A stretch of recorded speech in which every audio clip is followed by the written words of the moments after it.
Deesa doctor house એસોસિએશનનો નિર્ણય મતદાન વધુમાં વધુ થાય તેને લઈ મતદારો માટે કેસ ફીમાં 50% આપી રાહત.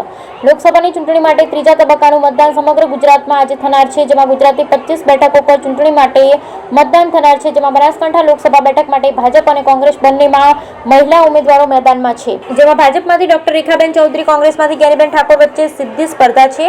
ત્યારે લોકશાહીના પર્વમાં વધુને વધુ મતદાન થાય તે માટે ડીસા ડોક્ટર એસોસિએશન દ્વારા નવતર પ્રયોગ હાથ ધર્યો છે, જેમાં લોકોને વધુમાં વધુ મતદાન કરવા પ્રેરિત કરવા માટે પણ અપીલ કરી. જેમાં ડોક્ટર એસોસિએશન દ્વારા મતદાન કરી શાહીનું નિશાન બતાવનાર પેશન્ટોને કેસ ફીમાં 50% રાહત આપવાની જાહેરાત કરી. આ બાબતે ડીસા ઇન્ડિયન મેડિકલ એસોસિએશનના પ્રમુખ રાહુલભાઈ ચૌહાણે જણાવ્યું હતું કે લોકશાહીના પર્વમાં વધુને વધુ મતદાન થાય તે માટે અમો તમામ તબીબોએ નિર્ણય કર્યો છે કે જે વ્યક્તિ મતદાન કરી હાથે સહીનું નિશાન બતાવશે તેને ફીમાં 50% રાહત આપવામાં આવશે.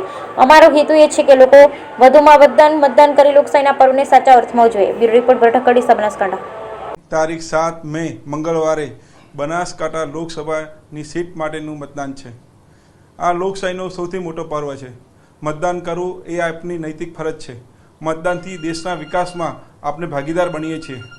ડીસા આઈએમએ એસોસિએશનના 50થી વધુ ડૉક્ટર મિત્રોએ નક્કી કર્યું છે કે જે દર્દી ચૂંટણીમાં મતદાન કરીને આવશે તે દર્દીને ઓપીડી ચાર્જમાં 50% ડિસ્કાઉન્ટ આપવામાં આવશે, જેથી દરેક વ્યક્તિ વહેલી તકે સવારે મોર્નિંગમાં જ તડકો થાય એના પહેલાં મતદાન કરીને આવે એવી તમને ડીસા આઈએમએ એસોસિએશન તરફથી નમ્ર વિનંતી છે. જય હિન્દ. જય હિન્દ.